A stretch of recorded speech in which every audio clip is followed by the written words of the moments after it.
Deus! Uma alegria estar com os irmãos aí.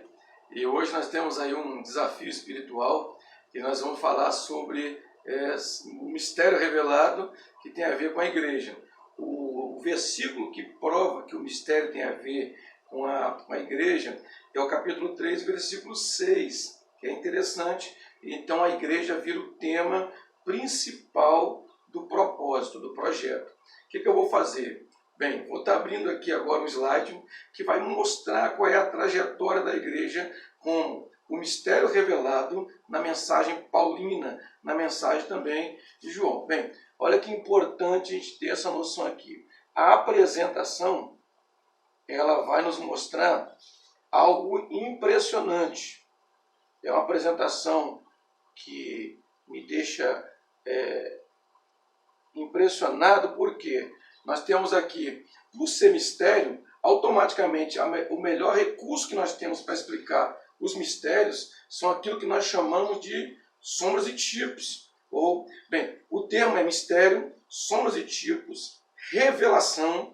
Então eu vou usar o termo mensagem representativa, de mensagem tipológica, é todo um aparato para a gente entender essa história da igreja. Então eu vou chamar aqui sombras e tipos a igreja em Éfeso. Por quê? Porque a carta que está sendo estudada hoje é a carta de Paulo à localidade de Éfeso. Nós chamamos de Efésios os moradores, mas a localidade é Éfeso. Então nós temos aí Efésios, Éfeso, basicamente não pode falar Brasil brasileiro. É importante entender isso aí. Então o que nós temos aqui? As pessoas me perguntam muito sobre a história de Éfeso, onde começou e aonde vai parar. Bem, olha que interessante isso aqui. Éfeso, nós temos 3 tempos da igreja em Éfeso. O primeiro tempo aparece em Atos dos Apóstolos. Atos dos Apóstolos, nós temos Paulo chegando em Éfeso e fazendo um trabalho que nós chamamos de missionário. Qual é o trabalho de missionário? É ir aonde ninguém vai, é discipular, é fazer o trabalho que nós chamamos de estruturais e preparar os obreiros. Bem, nós temos um retrato que daqui a pouco eu vou mostrar para vocês de como era, quão profundo era o trabalho de Paulo em Éfeso. Mas no segundo momento, que é o que nós estamos estudando aqui hoje, é o que? Nos dias de Paulo, porém, escrito com base na carta que nós conhecemos como Efésios. A carta de Éfeso, ou seja, os Efésios. Então, e por fim, Éfeso não para em Paulo. Éfeso vai parar lá naquelas 7 igrejas da Ásia Menor, no Apocalipse de João. Bem, tem muito a ver com essa matéria de hoje, por quê? Porque o Apocalipse é conhecido como as revelações. Bem, o capítulo 1 de Apocalipse começa a revelação, no caso do Apocalipse, a revelação do tempo do fim. Então nós temos aqui 3 tempos dessa mensagem. Bem, se eu não começar dessa maneira, eu já vou errar de imediato essa lição. Então eu tenho que começar nesse nível. Agora nós temos aqui o seguinte, jargões representativos. O que seria? Tem os chavões e tem os jargões. Nós temos 2 problemas. O jargão é um dito significativo, porém difícil, que tem muito a ver com mistérios, com sombras e tipos, com revelações. Bem, os chavões não. Os chavões já são simplificados, um mês popular. Bem, esses jargões representativos, existe o que nós chamamos de chavões ou jargões populares, que já está dizendo, é popular, não tem muita relevância. Inclusive, tem muitos jargões que estão errados. O jargão representativo, ele é obrigado a estar na Bíblia. E aí, nesse caso, tem a ver com essa lição de hoje. Que são jargões representativos que são bíblicos. O que nós temos aqui? Eu vou mostrar para vocês aqui o capítulo 1 do livro de Éfeso, ou Efésios. O que nós temos aqui? Nós temos pelo menos 20 títulos, ou tipos, ou figuras da igreja. Bem, a nossa lição basicamente trabalha com 3 tipos apenas. 85% das informações está nesse mural aqui. Eu fiz questão de colocar a minha tela para vocês terem uma noção. Eu estou só no capítulo 1. Olha que importante. Então vamos lá. Aos santos que estão em Éfeso, então a mensagem é: o que significa ser santo? Fiéis em Cristo. O que significa ser fiéis? Que nos abençoou com todas as bênçãos espirituais, lugares celestiais. Como saber que eu estou nos lugares celestiais? No final da aula eu vou mostrar para vocês. Como também nos elegeu nele. Bem, essa palavra elegeu tem a ver com a eleição. Agora, vamos lá. Santos e irrepreensíveis diante dele em caridade. Essa caridade aqui é amor ágape, por incrível que pareça. Nos predestinou para filhos da adoção. Aí eu tenho que estudar a adoção. O que significa ser filho de Deus por filiação e o que significa ser filho de Deus por adoção. Depois nós temos um termo chamado redenção pelo sangue. A ênfase aqui é o sangue de Jesus. Nós temos uma matéria chamada trajetória do sangue de Jesus, que é pano de fundo para essa matéria. Depois nós temos aqui a remissão das ofensas segundo a riqueza da graça. Eu tenho que entender graça como gente liberta, daqui a pouco eu vou explicar para vocês. E aí nós temos aqui descobrindo o mistério da sua vontade. Como descobrir a vontade de Deus na minha vida ou na sua vida? Bem, na aula passada nós tivemos um encontro com como ter 4 níveis de comunhão com a palavra. Vocês lembram? No primeiro nível de comunhão, nós temos a bacia d'água, e a bacia d'água nós temos basicamente o quê?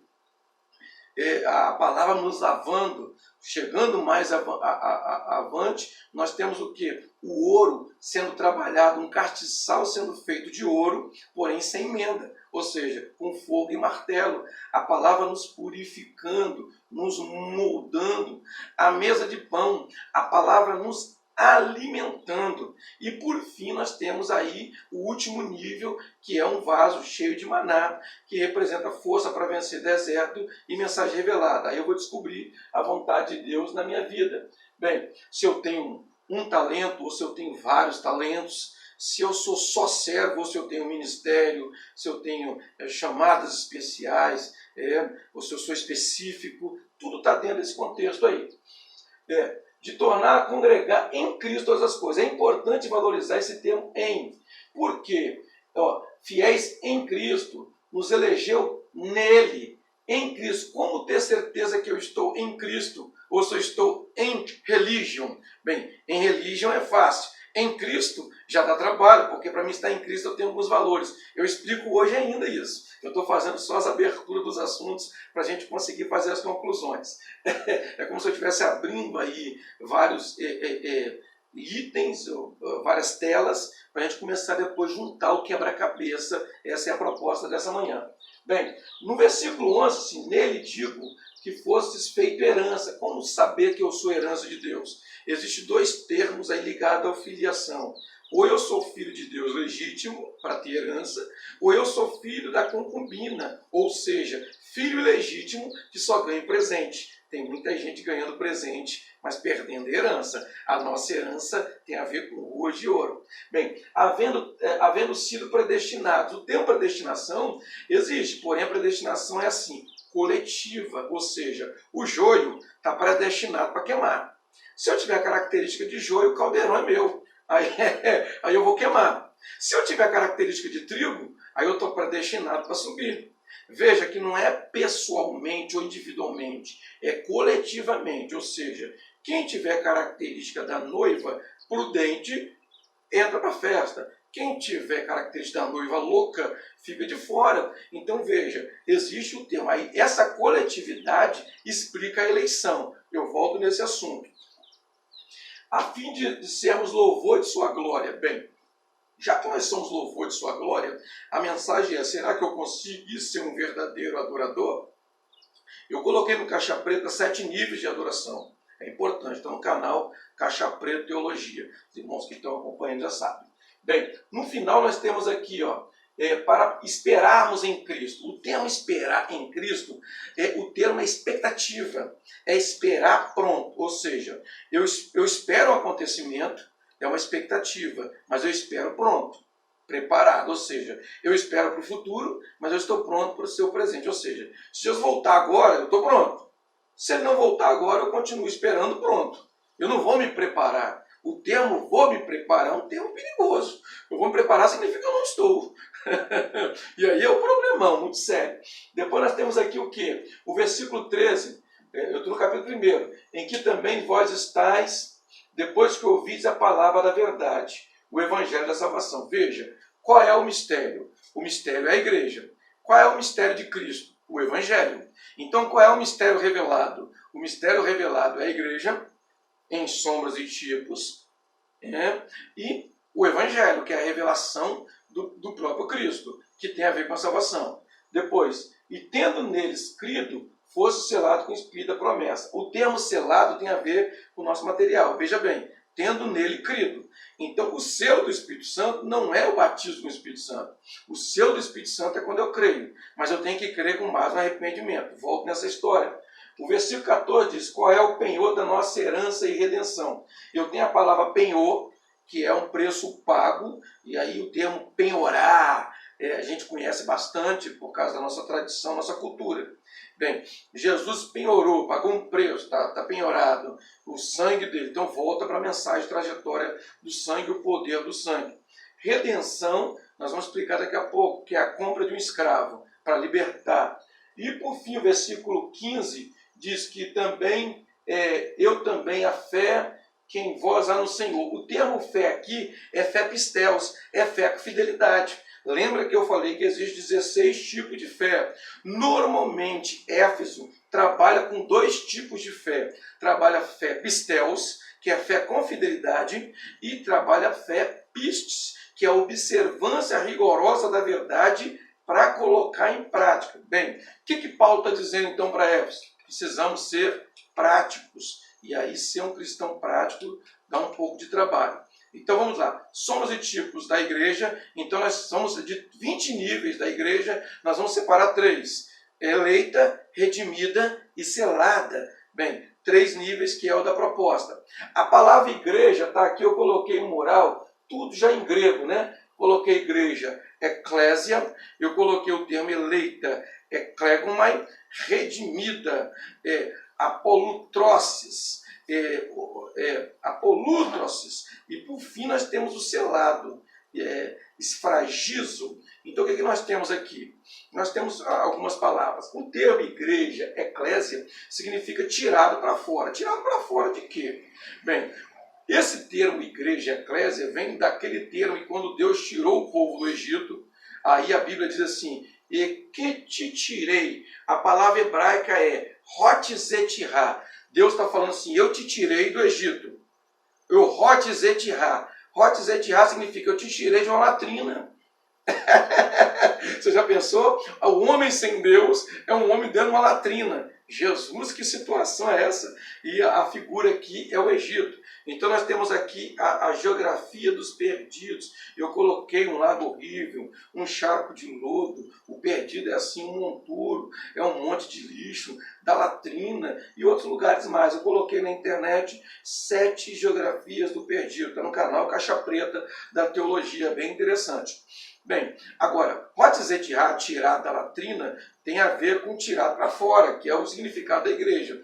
Quando eu, como cristão, fico com o pezinho no lodo, no charco de lodo, no trapo de imundícia, que é o sistema do sistema antigo, ou seja, eu busco a salvação no padrão antigo, que é o mundo judaico, né? O judaizante não consegue o padrão de santidade, por quê? Porque o padrão de santidade tem a ver com Jesus. Bem, o justo no mundo antigo, a justiça no mundo antigo é como trapo de imundícia.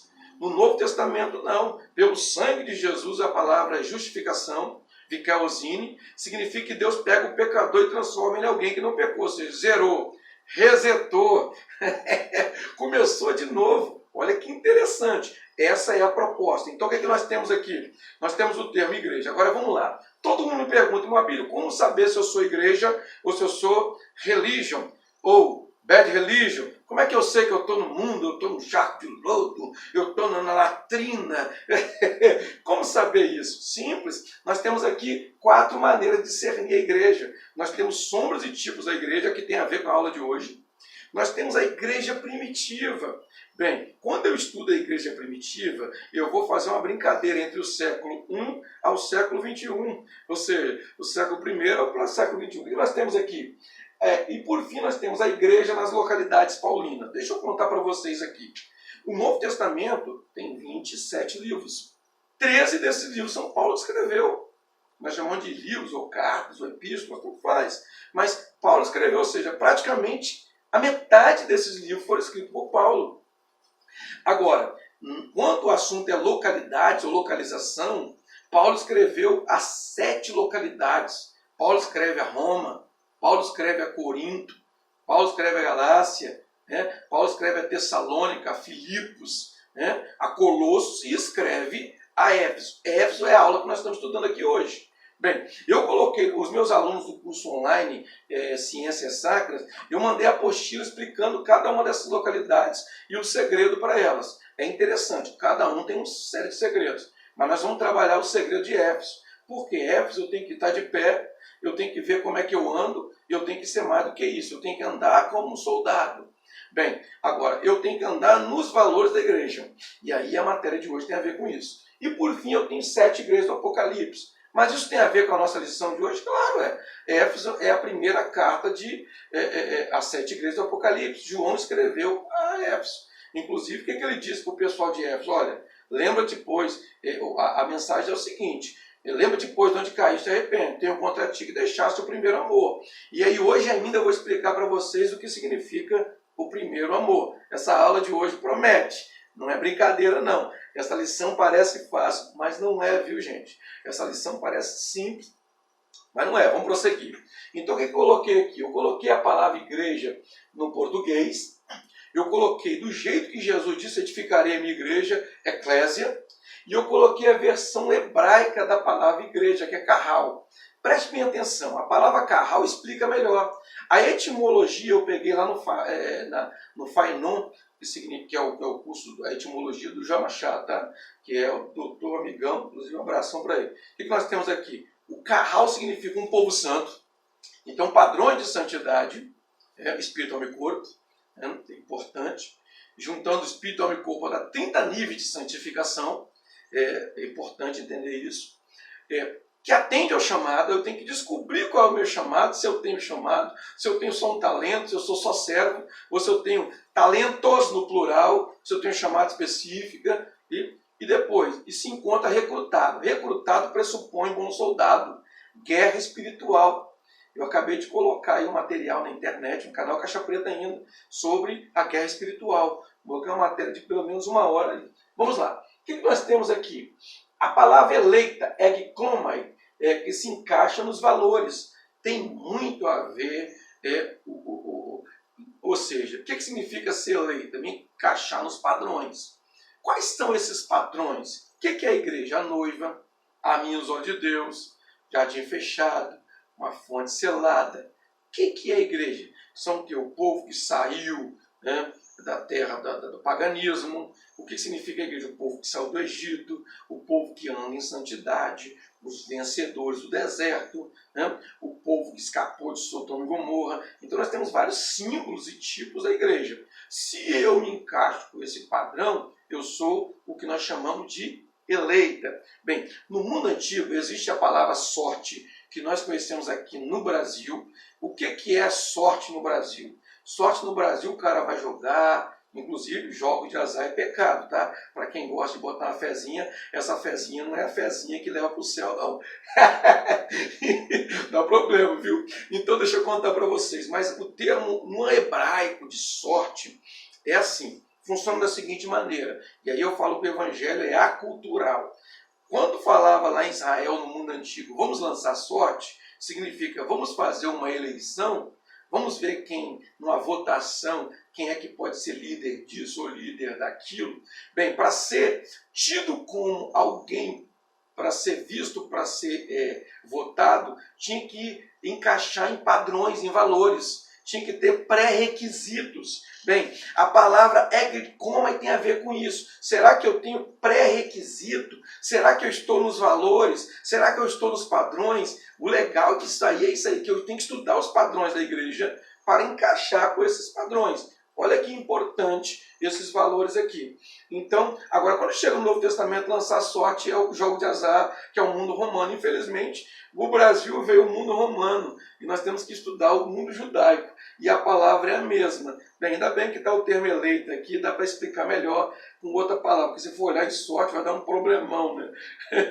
Se eu for estudar esse assunto com base na palavra sorte, vai ser difícil. Por exemplo, quando a Bíblia diz que Deus mudou a sorte de Jó, mudou o cativeiro dele, mudou a sentença, mudou o veredito. Aí você vê como é que a palavra ganha outra proporção. Mas vamos deixar a palavra sorte para lá e vamos pegar essa palavra eleita ou eleição, egklomai. Tudo bem, eu vou logo direto para uma outra palavra. Por quê? Eu peguei o egklomai aqui, ó, selecionar, escolher para si mesmo, no caso Deus escolhe para ele. Escolher entre muitos, como Jesus escolheu aqueles discípulos, escolher alguém para um ofício. Agora, existe dois tipos de escolhido. Tem muita gente que fala assim, eu sou escolhido por Deus.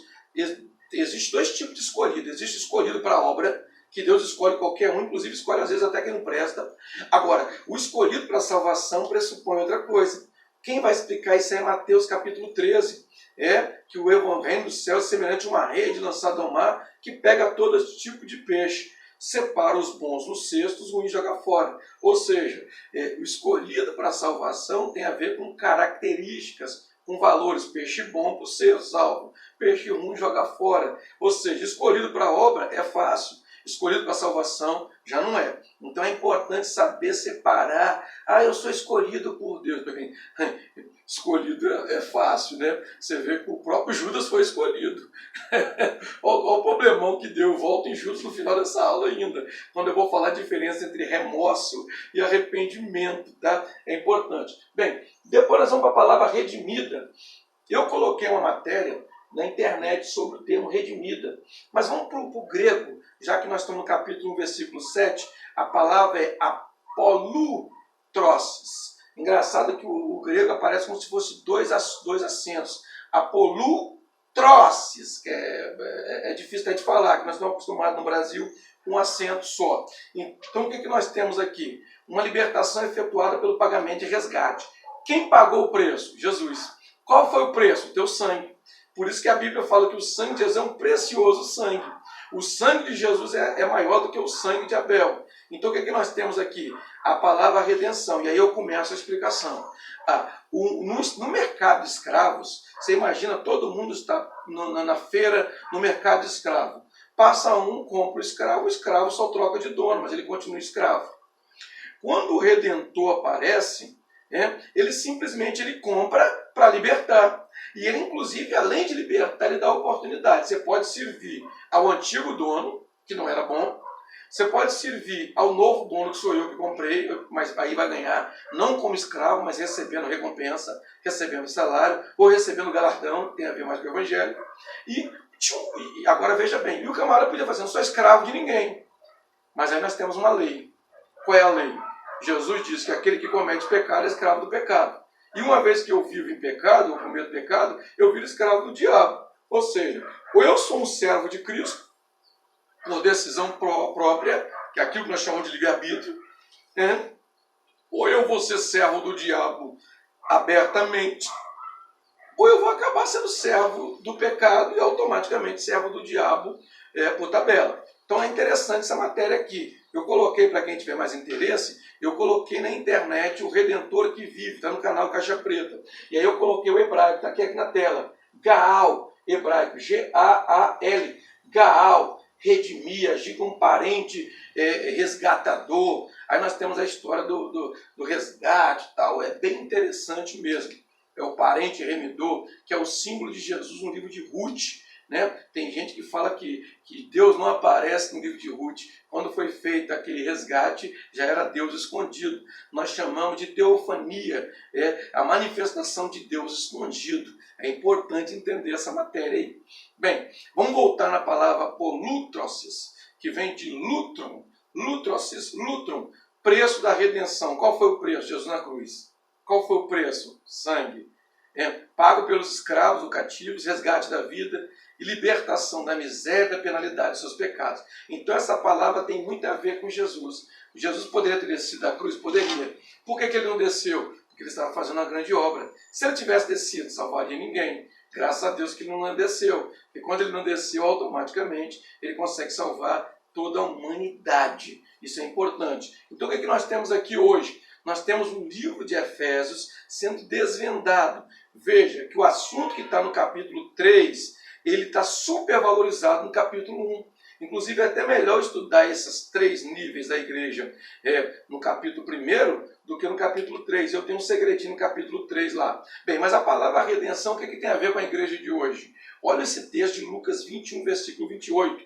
Ora, quando essas coisas começarem a acontecer, olhai para cima, levantai vossas cabeças, porque a vossa redenção está próxima. Veja, a nossa saída não é nem por um lado nem para o outro, nem para a direita nem para a esquerda, é para cima. Nós estamos celestiando, o nosso negócio é do alto, pensando no alto, no que vem do alto. Aí você vê a sabedoria do alto, tudo do alto, tudo para cima. Nosso caminho é para cima, nossa fuga é para cima, enquanto tem alguém que está descendo, enquanto alguém está preocupado para um lado ou para o outro, a igreja está olhando para cima, esperando a vitória que vem de cima. Levantai vossas cabeças, saber que está próximo a vossa redenção. Ou seja, o que comprou, o que pagou, vem nos buscar para nos levar e nossa morada está lá em cima, lá no alto. Bem, chegamos ao terceiro nível. O terceiro nível é a selada. Bem, nós temos aqui uma questão importante. O que significa ser selado? Eu vou começar com a mensagem, aquilo que nós chamamos de a pregação, esboço de mensagem ou temas. Bem, qual é a parte mais difícil para quem vai fazer uma pregação? Conseguir um tema sério, conseguir um tema profundo. Então, em cima do termo selado, eu vou pregar aqui fonte selada, que está em Cantar de Salomão, que a igreja é uma fonte selada. Ou seja, como é que funciona essa história de fonte selada? No mundo antigo, eles cavavam um buraco, automaticamente transformavam esse buraco num poço, quando conseguia achar água. Antes de achar água, era só um buraco. Achou água, virou um poço. Tinha gente que cavava e não conseguia achar o poço. Agora achou um poço, então uma fonte, nós temos uma fonte de água. A água é boa? É limpa? Só tem um negócio, nós temos que selar esse poço, essa fonte. Por quê? Porque senão os inimigos jogam veneno dentro. Inclusive as maiores armas de guerra do mundo antigo era envenenamento. Eu sempre falo para os cristãos desse nosso século, precisamos tomar cuidado com aquilo que nós comemos. Temos que orar por tudo que comemos. Por quê? Porque da mesma maneira que o mundo antigo usava contaminação nos alimentos, até hoje. Tem também. Mas o que significa uma fonte selada? Uma fonte que não entra sujeira. Temos o termo carta selada. O termo carta selada aparece no Apocalipse. Agora, é claro que aquele selo do Apocalipse é para quem fica no arrebatamento. Abriu-se o selo. Bem, só abriu o selo para quem ficou no arrebatamento. Porque esse selo só abre depois que a igreja sobe. Como é que você tem certeza disso, irmão Abílio? Existe uma ciência que prova apologética. O apologeta é aquele que consegue provar rapidamente. Por exemplo, quando Jesus vai abrir o livro, desatar os selos, existe uma festa lá no céu. E a igreja já aparece no céu dessa festa. Quando ele vai abrir o livro, desatar os selos, automaticamente a igreja está em festa do lado. Se a igreja está lá, significa que esse selo é a praga que desce para quem ficar, para quem for o famoso deixado para trás. Então, agora, a Bíblia nos chama de cartas vivas. Então nós estamos selados, aí vem a mensagem, com o selo do Espírito Santo. No mundo antigo, hoje parece que eu estou trabalhando com livros difíceis, O livro de Esther, e agora eu vou, o livro de Ruth, eu já falei, e agora eu vou para o livro de Esther. Tem gente que fala que Deus não aparece no livro de Esther. Muito pelo contrário, a história do selo do rei é importante, porque existia uma sentença contra Israel. O selo do rei poderia mudar essa sentença. É o que nós vamos chamar, daqui a pouco eu explico, a festa de Purim. Bem, agora o que significa o selo do rei? É a palavra do rei que não pode ser mudada e nem revogada. Olha que lindo esse texto que eu botei no mural para vocês. O anel de selar. O texto está em Ageu capítulo 2, versículo 23. Naquele dia, diz o Senhor dos Exércitos, tomar-te-ei, ó Zorobabel, servo meu, filho de Sealtiel, diz o Senhor, e te farei como um anel de selar. O que é anel de selar? Representa pessoas que descobriram a vontade de Deus, o tempo de Deus, o preparo, o lugar, estão dentro da vontade de Deus 100%. Paulo faz uma oração, ele fala, quero que vocês me ajudem a orar para que eu descubra toda a vontade de Deus. Tem gente que só descobre metade da vontade de Deus. tem, só descobre 10% da vontade de Deus. Paulo está preocupado em toda a vontade de Deus. Se você estiver na vontade de Deus, no tempo de Deus, no preparo de Deus, você é um anel de selar. É como se você fosse boca de Deus na terra. Zorobabel conseguiu. Bem, chegamos aí, então, a carta, ó, o selo aí de Efésios, era assim que funcionava o selo de uma carta no mundo antigo. Vale a pena dizer que para ter selo tem que ter fogo para amolecer essa cera. E aí fala sobre o avivamento, marca do rei, selo do rei, a vontade do rei expressa em alguém, olha, alguém que o rei confia, tu conservarás em paz aquele cuja mente está firme em ti, porque ele confia em ti. Alcançar a confiança de Deus é para aquela pessoa que descobriu a vontade de Deus através da tua palavra e medita na lei do Senhor de noite. Daqui a pouco eu explico sobre isso. Bem, chegamos na segunda fase, sombras e tipos da igreja em Éfeso. Eu lancei essa videoaula, infelizmente acabou essa videoaula que é a igreja em sombras e tipos. É bem interessante, né? Vou ver se eu consigo liberar na internet. O que acontece? Eu pego de Gênesis e eu vou até o Apocalipse, ou seja, sombras e tipos da igreja em todos os livros da Bíblia. Veja que eu coloquei em amarelo aqui Efésios, eu coloquei igreja gloriosa, sem mácula, sem ruga, mas santa e irrepreensível. Capítulo 5, versículo 23. Bem, a proposta dessa aula seria um outro tipo, mas eu quero mostrar para vocês que existe em cada livro da Bíblia sombras e tipos da igreja, porque eu não posso ficar preso só em 3 sombras. Vamos lá, por exemplo, Gênesis, nós temos Sara, justificada. A igreja, o crente, é justificação.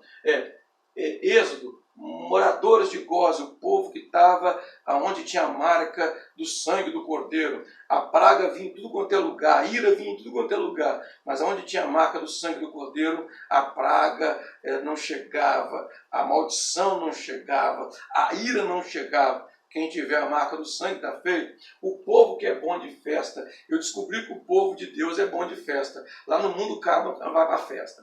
Começa com, primeiro um xinga o outro, né? Um distrata o outro, daqui a pouco tem empurrão, daqui a pouco tem supapo, tem pernada, tem paulada, tem pedrada, tem facada, e tem tiroteio, e tem morte. A festa no mundo acaba em morte. A festa com o povo de Deus é diferente. Tem glória a Deus, tem aleluia, tem língua estranha, tem palavra de Deus, tem promessa, tem cura divina, e aqui é diferente, que a morte acabou de festa, porque Jesus ressuscitou e ele vive. Então o povo que é bom de festa é o povo de Deus, o número dos vencedores do deserto.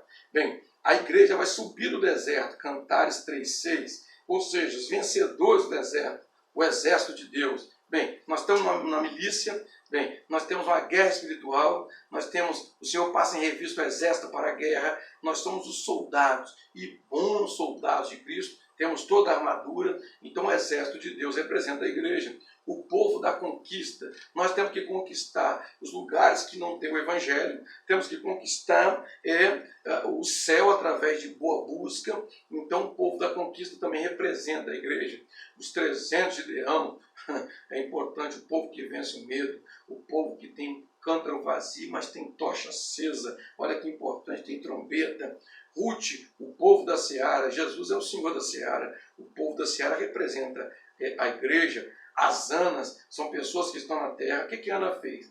Ana descobriu que o sacerdote estava desviado, descobriu que Deus precisava de um sacerdote e ela precisava de um filho. Ela conseguiu entrar com a sua vontade na vontade de Deus, e a sua vida fazia parte da vida de Deus, em Cristo. Minha vida na vida de Deus, minha vontade na vontade de Deus, ou a vontade de Deus na minha vontade. Claro que a vontade de Deus sempre é evidência. As Anas, os valentes de Davi, o povo que sai da caverna, ninguém valorizava, mas o rei valorizou. O rei acreditou, o rei valorizou, o rei chamou. O que aqueles valentes da vida da caverna de Adulão fizeram? Foram os melhores soldados da história. Quem valoriza o chamado do rei, o reconhecimento do rei, pode ter certeza que é acima da igreja. O remanescente que não se dobra em reis. O que é isso? Um remanescente que vive um grupo pequeno que não se contaminou. Isso é importante. Quem que não se dobra? O povo lá se dobrou diante de Baal. De 600 mil soldados no censo de Moisés, na época de Elias, só 7 mil que não se dobraram. Ou seja, você é bom de matemática, 600 mil menos 7 mil dá 593 mil que se dobrar dentro de Baal. Tem muita gente se dobrando dentro de Baal. O povo que vai ao céu sem ver a morte, símbolo de Elias, levado ao céu sem provar a morte. Um dia alguém falou, não acredito que a igreja vai subir para o céu. Não, porque isso nunca aconteceu na Bíblia. Eu falei, aconteceu. Elias não foi levado ao céu? Símbolo da igreja. Enoque não foi levado ao céu? Símbolo da igreja. Se Deus fez em um tamanho, número menor, para mostrar que ele tem poder para fazer em número maior. Muito simples. Nós temos aqui em 1 Crônicas, né? Os Asafes, o povo que é adoração, vive em adoração. Agora Asaf profetizava com harpa, é uma adoração, como foi dito no início do nosso trabalho aqui. A música tem a ver com procissão de fé, ou profissão de fé, é importante. Depois nós temos aqui o povo da nuvem. Debaixo da nuvem significa debaixo da vontade de Deus. A nuvem para um lado, eles iam para aquele lado. A nuvem para o outro, eles iam para aquele outro lado. A nuvem parava, eles paravam e construíam o tabernáculo. Estar debaixo da nuvem representa estar debaixo da vontade de Deus. Olha que interessante. Nós temos a linhagem e nome no registro. Hoje nós temos um grande registro, o livro da vida. Quem não conseguir provar que o seu nome está escrito no livro da vida, será lançado no lago de fogo e enxofre, que é a segunda morte. Eu apelidei o lago de fogo e enxofre de caldeirão. Os meus alunos mais antigos sabem. Estou fugitivo do caldeirão, fugindo do caldeirão. É importante ter essa história aqui. O povo das portas restauradas. Bem, existe o termo, Jesus disse, eu sou a porta das ovelhas. Se eu for ovelha, eu entro por Jesus, que eu sou a porta. Agora, e uma ovelha não sou ovelha não, mas dá para entrar? Não. A porta das ovelhas é para as ovelhas entrar. Se eu não for ovelha, automaticamente. Não dá porque não tem porta do lobo. Tem porta do chacal, não tem porta da hiena, não tem porta das ovelhas. Isso é importante. Bem, nós temos aqui também a cegonha, a avestruz da cegonha. Crente avestruz. A avestruz, ela tem uma característica, ela se lava na sujeira, ou seja, ela sai do banho dela, que é o banho de poeira, mais suja do que ela entrou. E o cristão não, é lavado. Lavado com a palavra, lavado d'água, isso é importante. Odres, que significa ser odre, Moabílio? O odre era moldado pelo fogo. O salmista fala, embora eu seja como odre na fumaça, eu não esquecerei dos teus mandamentos. É trabalhado, é moldado, aquele que o odre é um couro que pega a forma. Ou seja, eu não sei se vocês lembram daqueles irmãos antigos, assim, toma jeito, toma forma, né? A Bíblia diz, não vos conformeis com o mundo, mas eu tenho que ter a forma do povo de Deus. Então é interessante. Nós temos aqui o povo do crisol, que é o tratamento da prata. A prata ela é trabalhada até refletir o que trabalha nela. Nós temos que ser trabalhados até refletir Jesus. Nós temos aqui vestes alvas e óleo na cabeça. Em todo tempo sejam alvas tuas vestes. Nunca falte óleo sobre sua cabeça. Temos tempo para tudo, desde que não atrapalhe a sua veste, desde que não atrapalhe o óleo na cabeça. Bem, continuamos ainda. A pomba imaculada. A igreja ela é representada por alguns animais. A ovelha, peixe bons. Aí nós temos a pomba imaculada. Isaías, no capítulo 60, versículo 8, ele fala assim, quem são esses que vão subindo? O arrebatamento. Eles vão subindo como nuvens e com pombas aos seus ninhos. Representação da igreja. Olha que interessante. O povo da vinha. É importante entender que o Jesus é representado pelo dono da vinha. A igreja representa a vinha. No mundo antigo, a vinha tinha que ser murada e não podia ter buraco.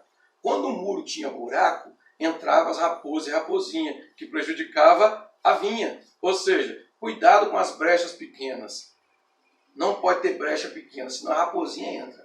A raposinha vai lá, come a flor e volta e abre o buraco. Tem muita gente que tem brecha, de brecha pequena vira brecha grande. Bem, nós temos aqui vaso na mão do oleiro, a geração da esperança, o resto nas aulas do profeta, não se contaminaram com o manjar do rei, o povo do terceiro dia. Esse povo do terceiro dia é lindo, porque a igreja, o texto está em Oséias 6,2, nos ressuscitou, não o ressuscitou, nos ressuscitou. Então é assim, quando Jesus morre na sexta-feira, a fé dos discípulos parece que ficaram meio morta também. Então nós temos o primeiro dia, o segundo dia no sábado, que era um grande dia, no terceiro dia nós temos o quê? A fé do discípulo ressuscita junto com Jesus. Então nos ressuscitou é o povo do terceiro dia. É importante, a foice. A foice representa a minha vida amolada, eu descobrindo o meu chamado e atendendo. Um muro levantado a prumo. Amós 7 diz que Deus está botando prumo em outro muro, mas ele está em cima de um muro. Mas o muro que Deus está levantado a prumo. Ou seja, como é que eu sei que Deus está em mim? Se eu estou no prumo, Deus está em mim, botando prumo em alguém. Mas em mim eu tenho que estar no prumo. É aquilo que Isaías diz, né? Salvação por muros e antimuros. 26:2. Então nós temos aqui o povo da herança. Tem gente que só quer presente, mas nós temos que herança. Um povo arrependido. Quando a mensagem de João Batista, arrependei-vos, Jesus fala arrependei-vos, e o próprio Pedro, no dia de Pentecostes, arrependei-vos, ele está fazendo menção de uma mensagem que estava com Jonas, que estava em Joel. É importante entender isso. No mundo antigo não precisava se arrepender. Você tinha que matar uma pombinha ou um cordeiro no lugar. Mas no mundo agora precisamos arrepender. Miqueias, testemunha, igreja testemunha. Abacu como peixe no mar. Zelosos adoradores. Que tipo de adorador eu sou? A última casa é basicamente a rua de ouro, a cidade celestial. Olha que coisa mais linda. Né? A meninos olhos de Deus. O que é a meninos olhos de Deus? Meninos olhos de Deus é a parte do nosso olho que entra a luz por todos os lados. A palavra é a luz. Lâmpada para os meus pés, luz para os meus caminhos é a tua palavra. Quando eu deixo a palavra trabalhar em todos os lados da minha vida, automaticamente eu estou meninos olhos de Deus. Aí Jesus fala assim, a verdade é essa. A luz veio ao mundo, mas os homens amaram mais as trevas do que a luz, porque as tuas obras eram más. Olha que interessante. Bezerro libera a estrebaria. Eu vou parar no Antigo Testamento por causa do nosso tema, mas está aqui o material todinho. O bezerro libera a estrebaria representa o quê? No mundo antigo, inverno rigoroso, com gelo em Israel, eles prendiam o bezerro e ficava alguns meses preso. Quando soltava o bezerro corria, pulava, saltava, rodava. A alegria do bezerro representa a alegria quando você chegar no céu. Quando você pisar na rua de ouro, a sua alegria vai ser representada como bezerro liberta a estrebaria. Malaquias 4:2. Olha que coisa mais linda. Bem, seguindo a nossa jornada, eu coloquei uma matéria sobre sombras e tipos, segredos escondidos no festa do Pentecoste, a avestruz e cegonha, a festa do Purim, ensino hoje. As éguas dos carros de Faraó, a liteira de Salomão, meu livro, já acabou. Guerra espiritual, liberei na internet. Cantar de Salomão, liberado na internet. A igreja de sombras e tipos, a pomba imaculada, o abutre do Egito também está liberado. Então, quem quiser conhecer mais sobre símbolos diferentes da igreja, sombras e tipos da igreja, eu já liberei bastante coisa na internet ligada a esse assunto. O material mais importante que eu liberei está aqui, ó, sombras e tipos da igreja em Cantar de Salomão, que é a mesma coisa que estão fazendo agora em Éfeso. Só que naquela época eu fiz em Cantar de Salomão. Isso aqui é a defesa do mestrado que eu fiz na época. Bem, o nosso texto principal, que é a leitura em classe, tem a ver, ó, por esta causa, eu, Paulo, sou prisioneiro de Jesus Cristo por vós, os gentios. Essa história aqui é interessante. Se é que tendes ouvido a dispensação da graça de Deus. A graça tem vários significados. Por exemplo, quando a Bíblia diz a minha graça te basta, o Paulo estava sofrendo, então graça aqui é força para vencer o sofrimento. Quando a Bíblia diz que nos discípulos havia abundante graça, era manifestação de poder. A graça, no capítulo 2, é salvífica, porém é por meio da fé e fé com fidelidade. O que ativa a graça salvífica? Por meio da fé. Pela graça sois salvo por meio da fé. Ou seja, para ativar a graça tem que ter fé. Aquela fé ali, a fé, já falei no início da aula, que é a fé pisteus. Fidelidade. Deus vê que você está procurando ser fiel, ele ativa a graça e conclui o seu trabalho. Se ele vê que você não quer saber de nada, ele deixa você sem a graça. Alguém sem a graça, não poderíamos falar o termo sem graça, ou usar o termo que está lá em Apocalipse, desgraçado, que é interessante, que significa aquele que perdeu a graça. Mas olha, nesse caso aqui, está falando sobre a dispensação da graça. Nos dias da dispensação da graça, nós temos 3 sistemas de leis. Nós temos a lei de Cristo, que é tudo que Jesus disse. Nós temos a doutrina dos apóstolos. E nós temos aquilo que nós chamamos de obediência do Espírito, que significa andar em Espírito, que tem a ver com essa matéria de hoje. Olha que importante isso aqui, né? O versículo que foi aí supervalorizado é o versículo 5. Qual noutros séculos não foi manifestado aos filhos dos homens, como agora tem sido revelado pelo Espírito Santo aos santos apóstolos e profetas. Bem, nós temos aqui, a revelação são duas. A revelação do Evangelho e nós temos a revelação da igreja. Bem, a revelação de Cristo, automaticamente, o Evangelho. Agora, o livro de Efésios fala sobre a história do Cristo é a cabeça da igreja, como o marido é a cabeça da mulher, e aí ele fala, grande é esse mistério referindo-se à igreja. Interessante. Por que ele está dizendo isso? Aí ele está provando que tem a ver com Cristo, tem a ver com a igreja. Um tem reflexo no outro. Eu tenho até uma matéria aqui, não vou usar agora, porque o nosso tempo é restrito. Mas o que o símbolo de Jesus interfere na igreja? Por exemplo, Jesus é conselheiro. O que a igreja é? O povo que é obrigado a atender o conselho. Como é que eu sei que eu estou no reino? A palavra basileia é reino. A palavra grega para reino. Reino, aqueles que obedecem o conselho do rei. Bem, o que significa segue-me? É aquele que obedece o conselho daquele que ensina, abandonando as outras linhas de pensamento e seguindo uma linha, que é o segue-me, a colute, coloquei também na internet. Então vamos lá. O qual, no outros séculos, não foi manifestado aos filhos dos homens, como agora tem sido revelado pelo Espírito aos santos, apóstolos e profetas. Então está na doutrina dos apóstolos, manifesto e revelado. Né? Tá bom. Bem, o termo mistério, ele vai ser explicado aqui em 1 Coríntios 4,11, que os homens nos considerem, pois, como ministros de Cristo e dispenseiros dos mistérios de Deus. Mistério. Infelizmente, o significado que veio para nós de mistério foi muito fraco. Vamos melhorar isso? Bem, mistério derivado de mu, fechar a boca, significa escondido, segredo.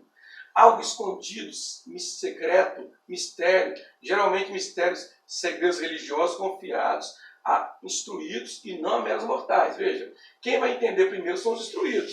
Algo escondido ou secreto, não óbvio. É importante entender que nós temos que ser não óbvio. Entra naquela matéria do Ricanós, da outra aula que eu dei.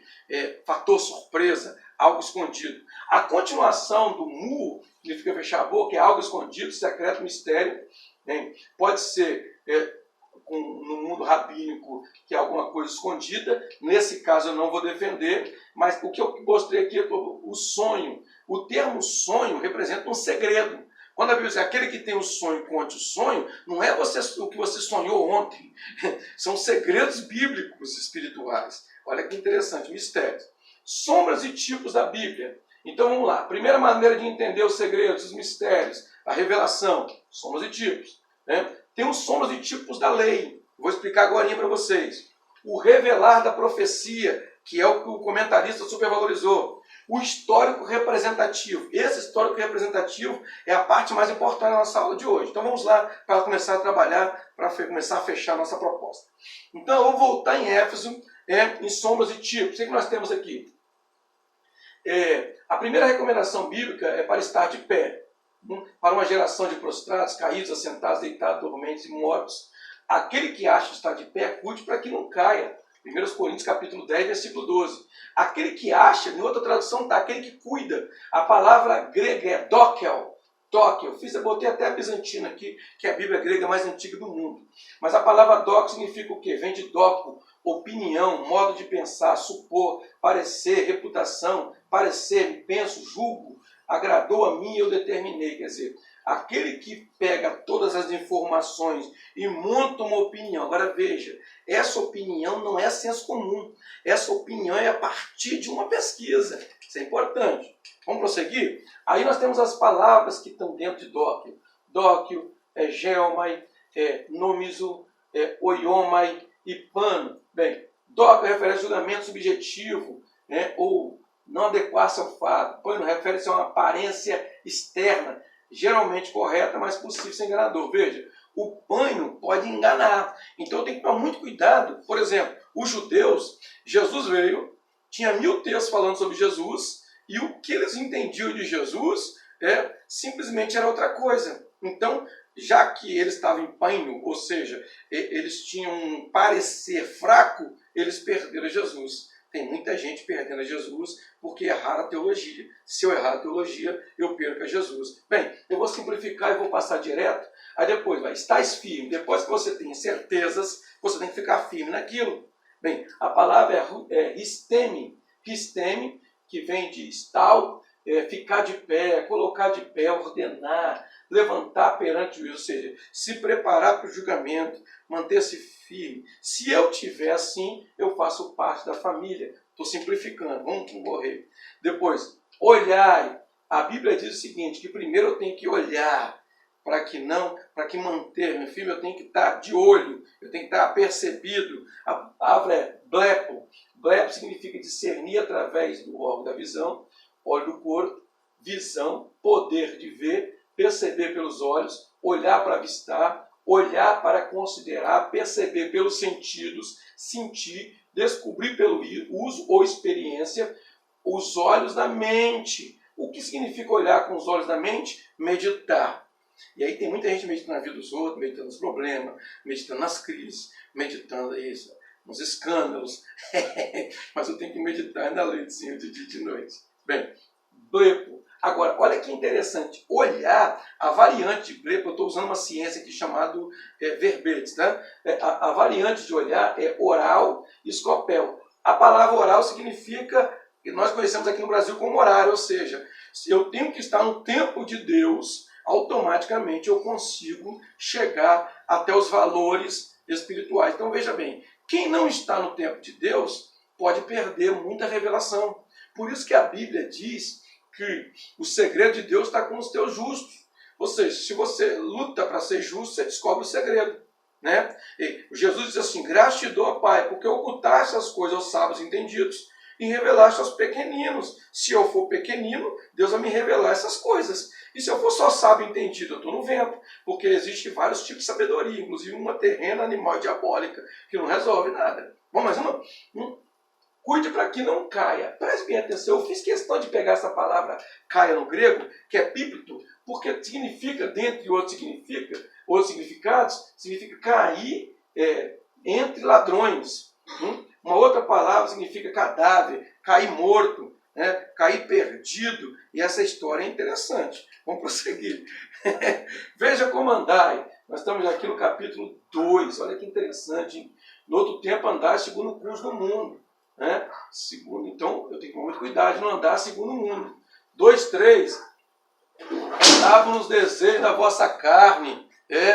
2:10. Olha que interessante. Temos que andar nas boas obras como Deus preparou, né? Para andar nela. 4:17. Não andeis como andam os outros gentios, que é o tema do assunto. Quer dizer, a igreja ela é feita de judeus convertidos e de gentios convertidos. Mas eu não posso andar igual ao gentio. Olha que importante. Capítulo 5, versículo 2, andai em amor. Capítulo 5, versículo 8, andais como filho da luz. Capítulo 5, versículo 15, andai não como necios, mas como sábios. 7 maneiras, ou pelo menos aí, de como devo andar, ou não andar. Então eu coloquei 7 formas de andar, segundo a terra do primeiro amor, o sistema do primeiro amor. Tá bom, queridos? Então tá aqui. Agora, depois que eu ando, Éfeso vai dizer, você é soldado, então você tem que marchar. O contexto de Paulo diz que eu sou um atleta e eu tenho que receber a coroa, então corrieis bem, ou seja, quem vos impediu? Então eu tenho que manter uma corrida. E engraçada a história é que eu tenho que voar. É o tempo da nossa vida passa, depois nós voamos. Então eu coloquei a matéria aqui, os 2 voos do Salmo. Salmo 90, versículo 10, duração dessa vida é 70 anos, algum pela robustez chegou a 80, o melhor deles é canseiro e fado. Depois passa rapidamente, nós voamos. O voo aqui é o voo da morte do salvo. No segundo momento, nós temos Isaías 40, versículo 31. Mas os que esperam no Senhor renovarão as suas forças, subirão com asas como águia. Se eu tiver característica de águia, aqui é o voo do arrebatamento. Então nós temos 2 voos, ou o voo da morte do salvo, ou o voo do perdido. No segundo momento, para entender essa lição, eu preciso dessa regra aqui, sombras e tipos da lei. Eu coloquei uma matéria aqui chamada Festa do Purim. Tem muita gente que não descobre o que significa isso. Purim significa o dia que Deus muda a sua sorte. Hein? Tinha uma matança agendada para um dia 13. No dia 14 foi marcada uma festa. Quando Deus marcou a festa dia 14, ele falou assim, todo mundo disse que vocês vão morrer, vão cair, vão ser prostrados, né? Vão ser destruídos, o povo de Deus. Na época lá de Esté, Amã, tudo bem. E Deus marcou a festa do Purim para outro dia. Agora, o que aconteceu? O termo Purim aqui, Esté 9:28, e que esses dias seriam lembrados e guardados geração após geração, de família após família, de província e cidade, são os dias de Purim. Olha que interessante, é para celebrar, era uma festa marcada para um dia depois da guerra. O que Mardoqueu e Esther conseguiram? Conseguiram não revogar aquela guerra, eles conseguiram liberar o povo para se preparar, para levantar escudos, para se defender, porque a guerra durava só um dia e uma noite. Se eles só se defendessem naquele dia, eles estavam livres da matança. Né? Então olha que interessante, um povo sendo destruído em um dia, acabou aquele dia, acabou, venceu. Ou seja, quem aguentar, venceu. Então hoje nós não precisamos fazer muita coisa, precisamos aguentar firme. 99% da vida cristã é defesa. 1% só que é ataque. Então, se você aprender a defender bem, a sua defesa te prepara para o dia do ataque, alguma coisa que Deus mandar você fazer. Isso é importante entender. Então, vamos lá. A festa do Purim, coloquei no hebraico aqui, ó, Purim, que vem de pur, quebrar, esmagar. O dia que o povo de Deus ia ser esmagado, o dia que Deus preparou um lagar, mas o dia que Deus mudou a sorte. A festa do Purim, o dia que Deus mudou a sua sorte. O que nós temos aqui? Combate. Como é que eu venço, irmão Abílio? Combate. O que eu tenho que aprender? Eu tenho que vencer. Vencer o quê? O pecado, o mundo, as artimanhas do diabo e a própria carne. Existe uma festa marcada. Nossa festa nas ruas de ouro. A festa das bodas do Cordeiro. Bem, coloquei o mural aqui. Ó. As escrituras mostram as grandes batalhas aconteciam durante a noite. Ou seja, eu tenho que vencer a noite, vencer as trevas, vencer o sono, vencer o frio. Se você conseguir vencer, mantendo a tocha acesa, vencendo o sono, tem muita gente que está no sono espiritual. Sansão, cadê Sansão? Dormindo, aonde? Joelho de Dalila. Meu Deus, o sono da carnalidade. Você já pensou? Tem muita gente igual a Jonas, dormindo no porão. Dormindo no porão. Tem chamado, mas está dormindo. Tem muita gente que está dormindo. Quando Jesus precisou daqueles discípulos, quando voltou da oração do Getsemane, eles estavam dormindo.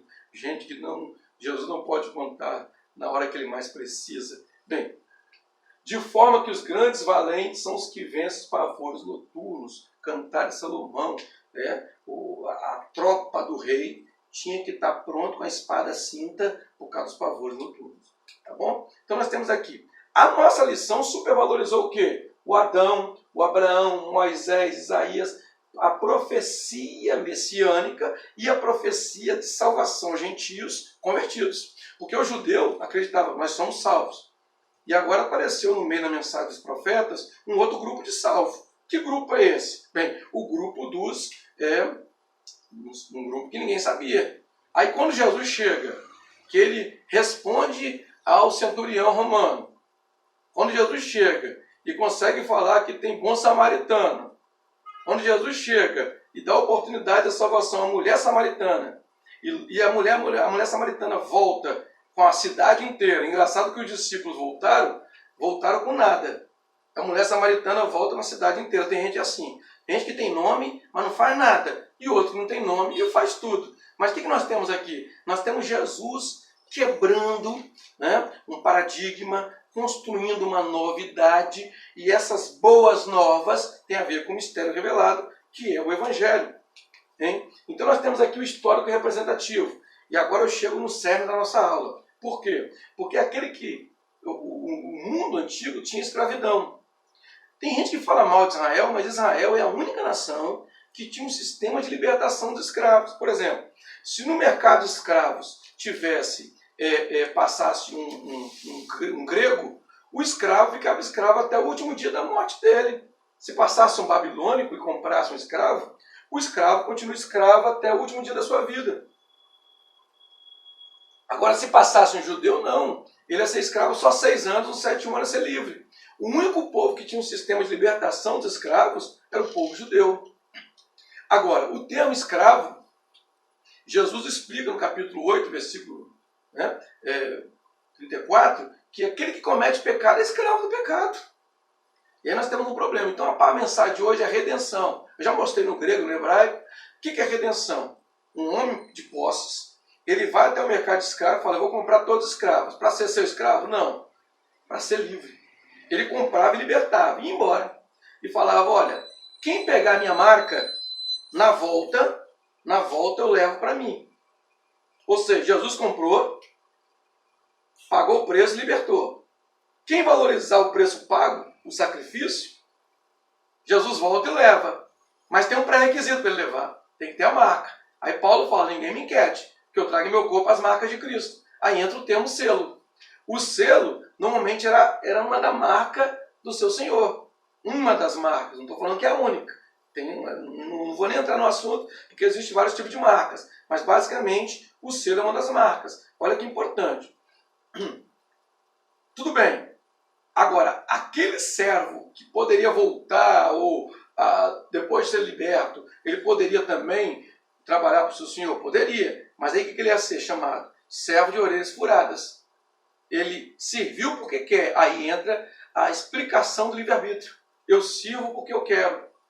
Ele tem que ter a marca do seu senhor. Poderia ser um furo na orelha, né? Não é marcar igual o pessoal. Eu senti um rapaz que marcava igual marca boi, né? Um ferro quente, ia lá, não, peraí, isso é loucura, né? Isso não aconteceu, pelo menos nesse período bíblico, no contexto da salvação da igreja.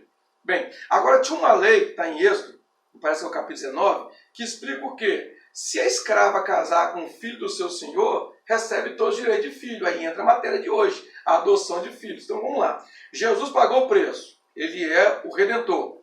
Mas ele não parou só aí, não.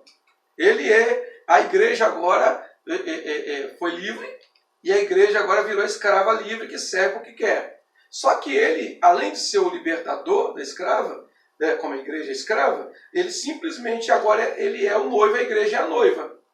Quando a igreja tem o casamento do noivo com a noiva, vai ser no arrebatamento, a igreja no céu recebe o nome de filhas, que aí vai ser coroada. Como assim? A palavra rupsus é uma palavra grega que diz subindo para ser coroado. Por que o arrebatamento é importante para a igreja? Porque nós vamos subir, recebendo o título de filho, né? Casou, recebeu o título de filho e recebeu coroa. Então é importante. Eu coloquei uma matéria na internet só sobre a coroa. Então o que significa estar em Deus, andar com Deus? A palavra hebraica está aqui, halá.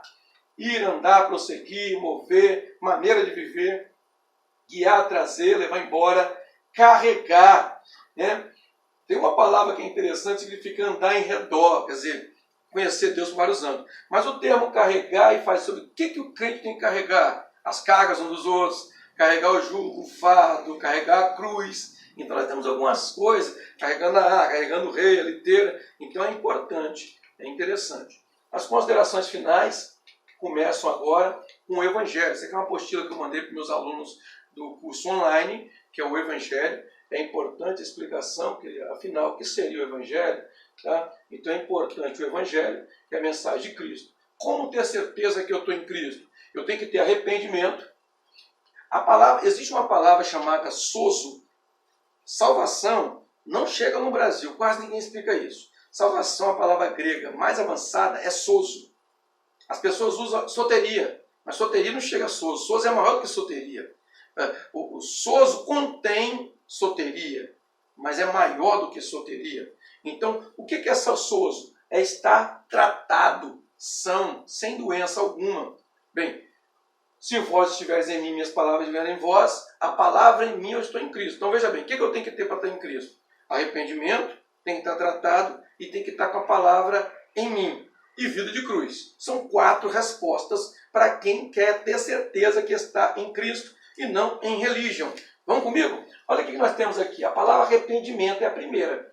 Eu peguei a história de Judas Iscariotes, porque ela é a mais engraçada de todas. Por quê? Mateus 27, versículo 3. Então Judas, o traidor, ao ver que Jesus fora condenado, sentiu remorso. A palavra grega está aqui, ó, metamelomai. Metamelomai, é um palavrão, né? Metamelomai. Bem, o que significa metamelomai? Está posteriormente preocupado com alguém ou algo. Está arrependido? Bem, parece que sim. Vamos ver o que é? Aí mostra, esse tipo de arrependimento é parcial, né? Onde se sente, porém, não, porém sem a prática. O que é o remorso? Aí nós temos aqui a explicação. Agora, quem vai explicar é uma ciência chamada verbetes. Ó, tem duas palavras. A palavra arrependimento é metanoel.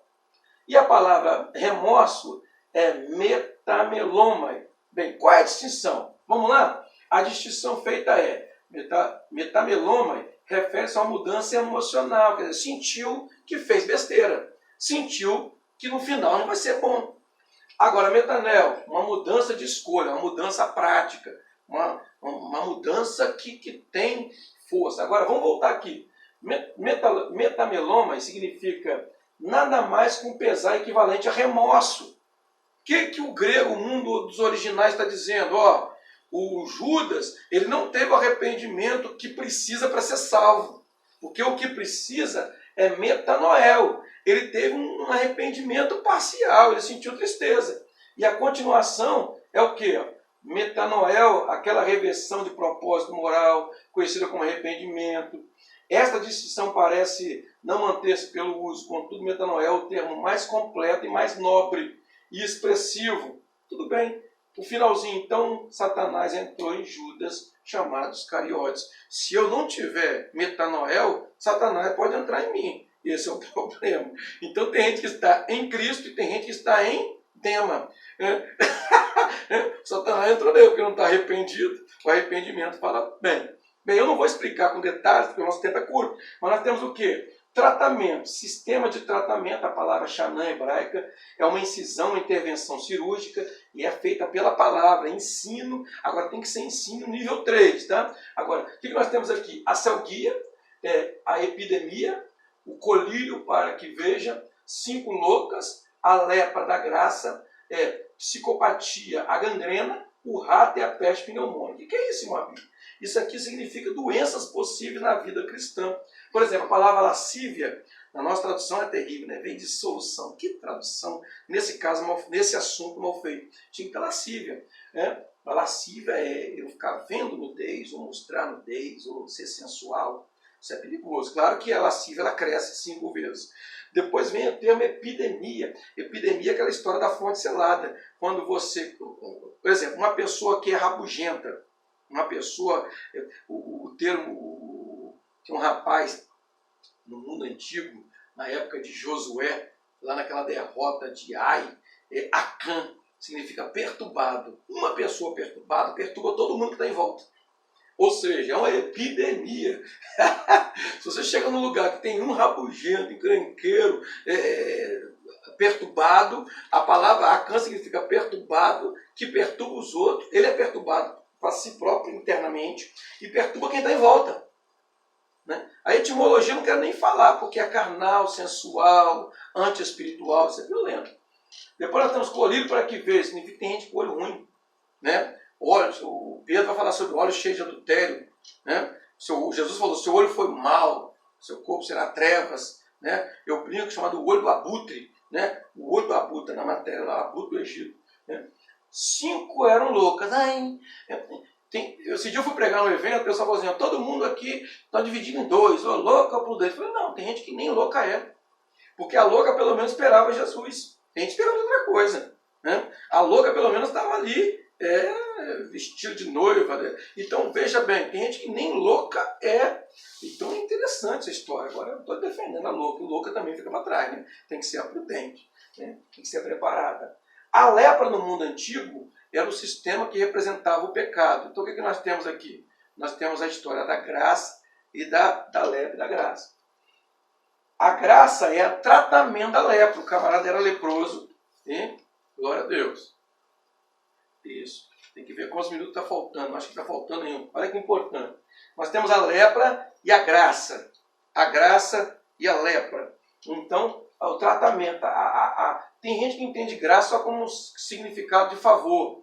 O termo favor existe. Né? Agora, na verdade, é o tratamento, alguém que foi purificado. Concluindo as pesquisas, tá, gente? Para encerrar. Né? É isso.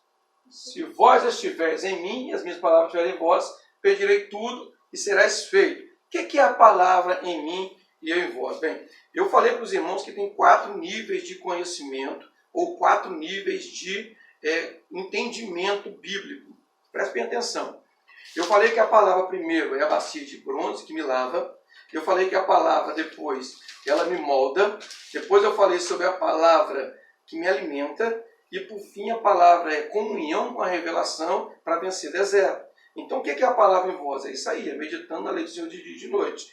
Por fim, vida de cruz. Deixa eu começar a caminhar para as conclusões finais, né? O que é uma vida de cruz? Eu acho que ainda tem assim, uns 15 minutos. Olha só, o que significa vida de cruz? Eu trouxe a matéria aqui, o 2º capítulo vai supervalorizar a cruz. Né? A inimizade era o pecado, ele desfez a inimizade, o versículo 16 vai explicar, ó, e pela cruz reconciliar ambos com Deus em um só corpo, pela cruz. Então o que significa a palavra cruz? Sustauro, estou crucificado. Bem, o que é etimologia? Crucificar juntamente, eu estou carregando a cruz com Cristo. Agora, basta cada um a sua cruz. Né? Lucas 9:23 diz que toma cada dia a sua cruz. Quer dizer, a minha cruz é diferente da cruz do outro.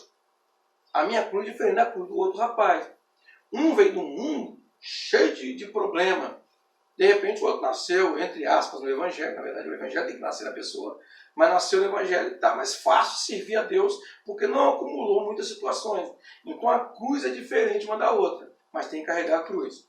Bem, nós temos aqui uma sistemática da cruz chamada sustaurologia. O termo sustauro é cruz, logia, a lógica da cruz. Então vamos lá. Pai, perdoa, não sabe o que fazem. Só é possível vencer como filho, quer dizer, pai, eu tenho que ser filho de Deus. Como que eu tenho certeza que eu sou filho de Deus? Importante, hein? Depois eu tenho o quê? Bem, se eu estiver pronto para casar com o arrebatamento, a escrava casa, tem todo o direito de filha. Então o arrebatamento diz quem é filho e quem não é filho. Então vamos lá, por filiação, todo mundo é filho de Deus. Por adoção vai depender de eu ter vencido todo um aparato para me ter certeza de ser filho de Deus. É importante. Engraçado que o próprio Senhor falou, hoje estarás comigo. Em verdade aqui é amém. Assim seja. Olha que importante. Respondendo a pergunta dele. Né? Senhor, em teu reino, lembra de mim? Assim seja. Bem, sabe o que eu achei lindo? Aquele ladrão arrependido na cruz, ele simplesmente conseguiu assim seja Jesus. Ou seja, concordo com você. Ou seja, você pediu certo e eu concordo. Em Cristo, isso aqui é importante. Perdoa-os. O perdão é armamento de guerra para vencer. Eles não sabem respeitar a infância de alguém. Existe uma geração que não sabe. Sabe de quê? De nada. Para você ter uma ideia, só para ter uma noção, tem muita gente que não tem noção de coisa, então automaticamente vai errar sem saber. O pior erro é o que erra sem saber. Mas eu tenho que respeitar a infância, porque existe toda uma trajetória, essa é a minha vida de cruz. Então nós temos aqui o termo hebraico para verdade, que eu quero supervalorizar a verdade como corpo de conhecimento, ou seja, como se fosse um quebra-cabeça, junto uma peça na outra. Bem, vamos prosseguir, caminhando aí. O 3º capítulo esconde um fator surpresa, arraigados pressupõe árvores de Deus, para que esteja arraigados. A palavra é rizo, que é uma árvore firme, uma árvore que aguenta vento. Carvalho de justiça, plantação do Senhor, símbolo da igreja, é importante. O justo será como cedro. O cedro, na medida que sobe para cima, 20, 30, chega a 40 metros. A raiz dele mergulha 20, 30, 40 metros. A estatura da palmeira é tão forte que o vento vai, ela chega a envergar, mas ela não quebra. E ela volta para o lugar com a terra afofada, conseguindo com a raiz mais forte.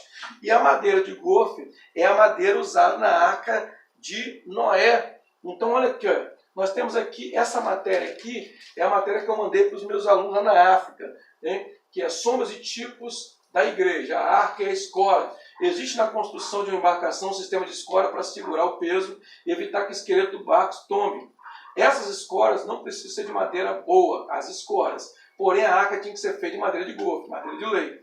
Enquanto as tábuas da arca tinham que estar unidas, as escoras ficavam separadas. Enquanto as madeiras da arca tinham que estar limpas, as escoras ficavam sujas. Enquanto as madeiras da arca foram descascadas, cortadas e retiradas as felpas, a madeira da escora ficava com a casca grossa, cheia de felpa e fincada na terra. Existe um grupo de pessoas que até são úteis, porém não têm qualidade.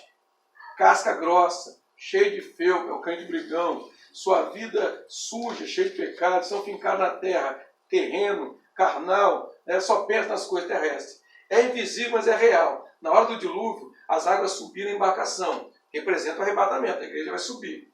E as escolas ficaram agarradas nessa terra. O mesmo acontecerá no arrebatamento. As escolas vão ficar, os moldados, trabalhados, limpos, unidos, desgrudados da terra, irão subir. Encontramos uma mensagem na história da Arca de Noé. Toda embarcação tem estrutura para enfrentar grandes tempestades. É chamada arca. Quem tem estrutura fraca é escora. A arca foi betumada por dentro e por fora. Quem tapou as brechas por dentro e por fora é arca. Porém, se sua vida tem brecha, é escória. Então nós temos aqui um símbolo do capítulo 3. Concluindo, fechando, parece que eu tenho só uns 5 minutos. Vamos correr. Olha que interessante. A palavra unidade apareceu como tema da lição. Só que ninguém explica a unidade. A palavra unidade é bíblica? É Efésios capítulo 4, versículo 3 e Efésios capítulo 4, versículo 13. Veja, a palavra grega para revotes está aqui. Procura guardar a unidade do Espírito. Tá bom. Revotes do grego significa o quê? Unanimidade, consentimento. Quando eu aceito a vontade de Deus e consinto. Tem de vós o mesmo sentimento, consentimento. E a unanimidade. A igreja primitiva conseguiu, todos eram unânimes. Todos haviam um só coração. Era um só coração a multidão que cria. Eram unânimes. Então olha que interessante. Agora, eu vou sistematizar a palavra unidade para a gente entender como chegar à unidade. Procurar, depois guardar. A unidade do Espírito tem que estar em Espírito. Vínculo da paz tem que estar em paz. Até que cheguemos, tem que chegar até o nível. A unidade da fé, a fé aqui é epistelos. Depois nós temos o conhecimento, Filho de Deus, varão, perfeita, medida e estatura. O que acontece? Jesus, ele é o exemplo. A medida e a estatura completa. Mas só que, veja bem, eu tenho que chegar à unidade dessa estatura. Eu tenho que parecer com Jesus. E aí vem a mensagem. Cristãos, foi visto primeira vez lá em Tessalônica, pessoas que parecem com Jesus. Cristãos parecem com Cristo, seguidores com Cristo, bons e úteis. Tem uma lista de pecado aqui, que eu não posso ir embora sem ela, porque é importante. A lista de perdidos em Éfeso, só vou ler. Mas a prostituição, que é a porneia, toda sorte de avareza, catearcia, cobiça, pleonexia, nem sequer nomeia entre vós como convém a santos. Nem a baixeza, as croques, nem conversa tola, morologia, nem gracejos indecentes, eutrapelia, que não convém. Antes com ações de graça, porque bem sabeis isso, que nenhum devasso, ou pornos, ou impuros, acateaço, ou avarento, pleonoctes, qual é a idolatria, idolatreza, tem herança no reino de Deus, de Cristo. Então nós temos aqui uma lista de perdidos. Cada palavra dessa amarela tem que ser estudada separada. Não vai ser hoje, mas é importante. De 15 listas de perdidos, essa lista está em Efésios 5, 3 a 5, é a lista final. Bem, aqui a armadura de Deus, lombos da verdade, couraça da justiça, calçado dos pés da preparação, escudo da fé, capacete de salvação, a espada do Espírito, a palavra de Deus, orar em todo o tempo. São 7 peças, tá? É importante. As notas finais. Em Atos, a igreja triunfante. Nos dias de Paulo, a igreja está vacilante, precisa estar de pé. E nos dias da revelação do Apocalipse, está cambaleante. Lembra-te, pois, de onde caíste, está cambaleante. É importante entender essa noção. O que é o primeiro amor de Éfeso? Isto foi notório a todos que habitavam. Atos 19. Notório a todos que habitavam em Éfeso, tanto judeus quanto grego. Caiu o temor sobre todos eles. Primeira coisa que eu tenho que estar primeiro amor. Temor. O nome do Senhor é engrandecido. Engrandecer o nome de Jesus é dar testemunho. Dá bom exemplo. Muitos que tinham crido vinham confessando e publicando seus feitos. Era arrependimento mesmo. Eles faziam mais do que precisavam. Também muitos que seguiam as artes mágicas trouxeram seus livros e queimaram a presença de todos. Ou seja, abandono de pecado. Feita a conta do preço, acharam que montava 50.000 peças de prata. Ou seja, eles estavam dispostos a perder por causa de Jesus. E por fim, versículo 20. Assim a palavra do Senhor crescia, poderosamente prevalecia. É o império da palavra, a força da palavra. David Wilson lançou uma mensagem, governados pela palavra de Deus. É importante. Efésio significa, efesinos, desejo. Como é que está o meu desejo? Será que eu desejo as coisas de Deus? Bem, selado quando crio. Será que eu sou filho de Deus? Eu tenho os filhos aqui, ó, tenho problemas, filho de obediência, filho de Belial, filho do diabo, filho da perdição, filho do maligno, filho da maldição. Todos que receberam Jesus, deu-lhes o poder de serem feitos de Deus. Ao que vencer, será meu filho. Com isso, eu consigo encerrar essa aula